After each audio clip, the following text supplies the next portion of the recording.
ada beberapa sebab yang mana menjadikan bolehnya jamak sholat. Jadi ada beberapa sebab yang mana sebab-sebab ini boleh menjadikan jamak sholat. Dan perlu diketahui, di antara beberapa sebab ini ada sebab yang muttafaq alaih, sebab yang memang disepakati oleh para ulama, dan ada beberapa sebab yang mukhtalaf alaih, atau sebab yang mana diperselisihkan oleh para ulama. Jadi ada beberapa sebab tadi, sebab ini disepakati para ulama tentang bolehnya menjamak. Tetapi juga ada sebab yang mana sebab ini diperselisihkan. Para ulama berbeda pendapat, ada yang mengatakan boleh dijamak, ada yang mengatakan tidak boleh dijamak. Maka kita akan kaji bersama-sama. Di antara sebab yang pertama ialah menjamak fi Arafah. Jadi menjamak bagi orang-orang yang haji ketika Arafah.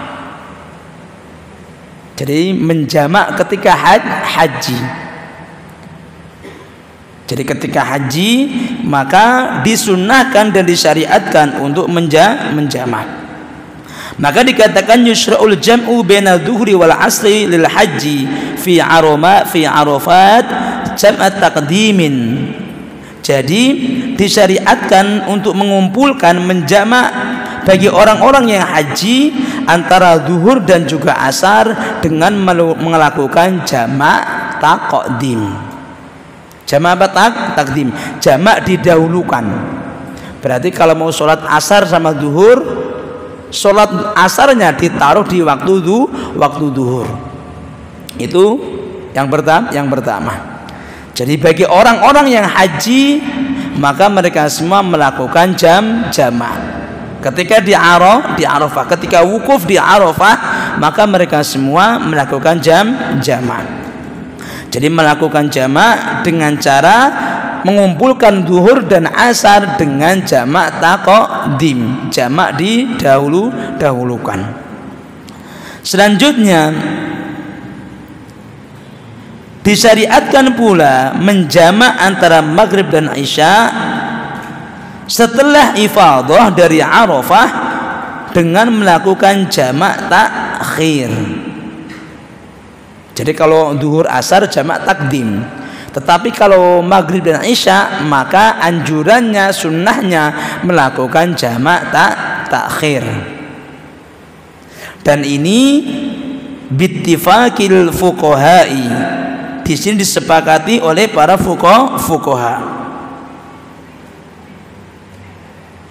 Jadi sepakat para fuqaha, para ahli fikih, mereka semua mengatakan disyariatkan untuk apa?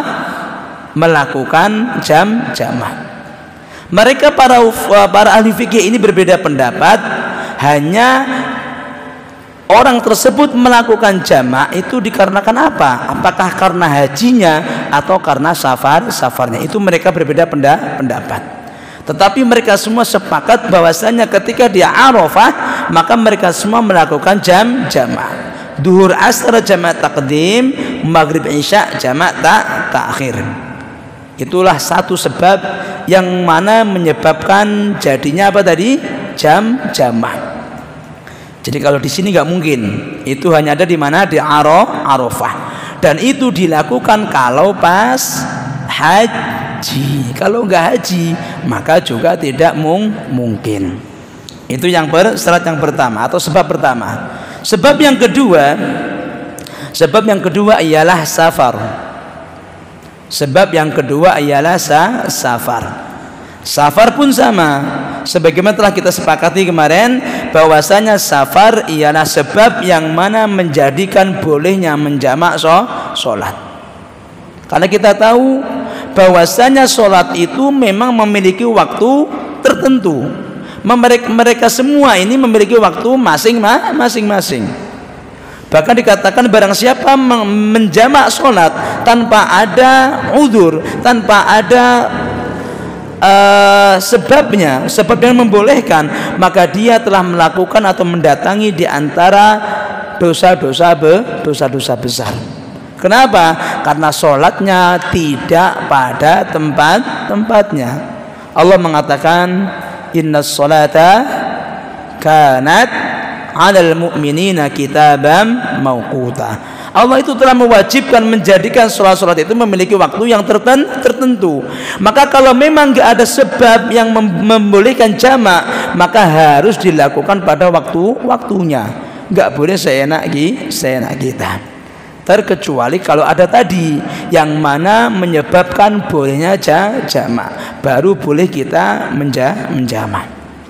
Maka safar pun sama. Rasulullah sallallahu alaihi wasallam mengatakan kharajna ma'an Nabi sallallahu alaihi wasallam, hadis Mu'adz mengatakan kharajna ma'an Nabi sallallahu alaihi wasallam fi ghazwati Tabuk fa kana yusalli adh-dhuhra wal asra jam'an wal maghriba wal isya'a jami'an.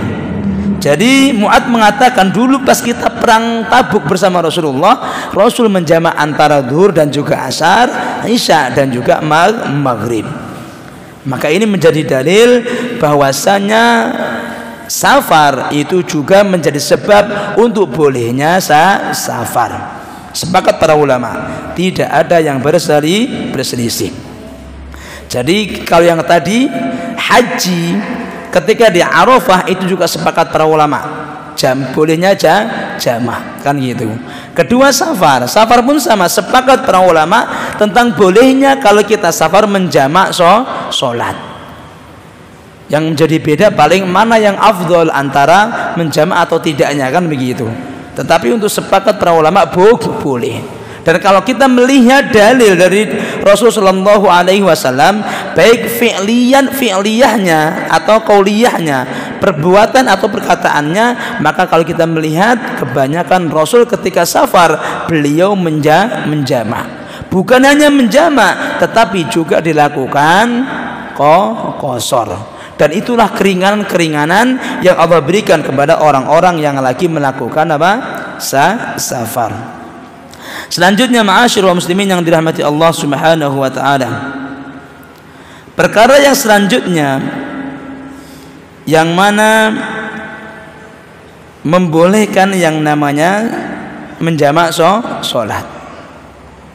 Tapi kalau sebelum membahas yang ketiga ini ada satu pertanyaan.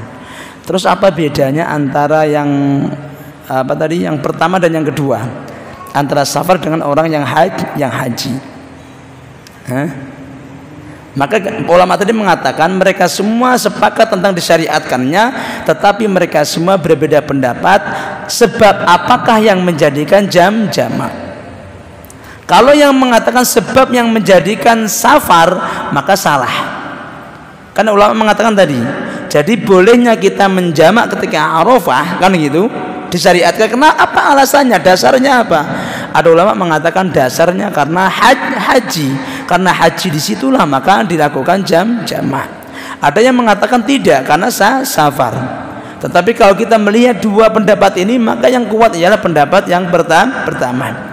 Bolehnya jamak tadi karena hajinya, bukan karena safarnya. Berarti kalau misalkan kalau ilahnya, sebabnya bolehnya jamak itu karena safarnya, berarti orang yang di Mekah nggak boleh jamak. Salah atau tidak? Salah. Nggak mengikuti apa? Contoh Rasulullah Shallallahu Alaihi Wasallam. Orang-orang yang di Mekah pun mereka semua ketika di mana tetap melakukan jamak. Maka yang tepat ialah menjamak itu bukan karena safarnya, tapi karena hajinya, karena wukuf di Arafah. Perkara yang selanjutnya atau sebab yang selanjutnya yaitu yang ketiga, yang mana berkaitan dengan penyebab yang mana membolehkan menjamak sholat. Yang ketiga ialah al-mataru, hujan. Dan ini pun juga sudah kita bahas panjang lebar ketika membahas tentang hukum-hukum yang mana berkaitan dengan hujan. Maka juga sepakat para ulama, jumhur ulama, mereka semua mengatakan bolehnya menjamak ketika dalam keadaan hujan, baik itu hujan air ataupun hujan salju. Ya kita nggak ada hujan salju, tapi kalau di sana ada hujan salju. Maka di antara ulama membolehkan selagi memang hujan itu hujan deras sehingga menjadikan baju kita basah, maka boleh kita untuk menjamak sholat. Menjamak sholat boleh saja. Jadi ketika hujan deras misalkan begitu, tahu-tahu kita menjamak sholat tidak menjadi masalah, sah-sah saja.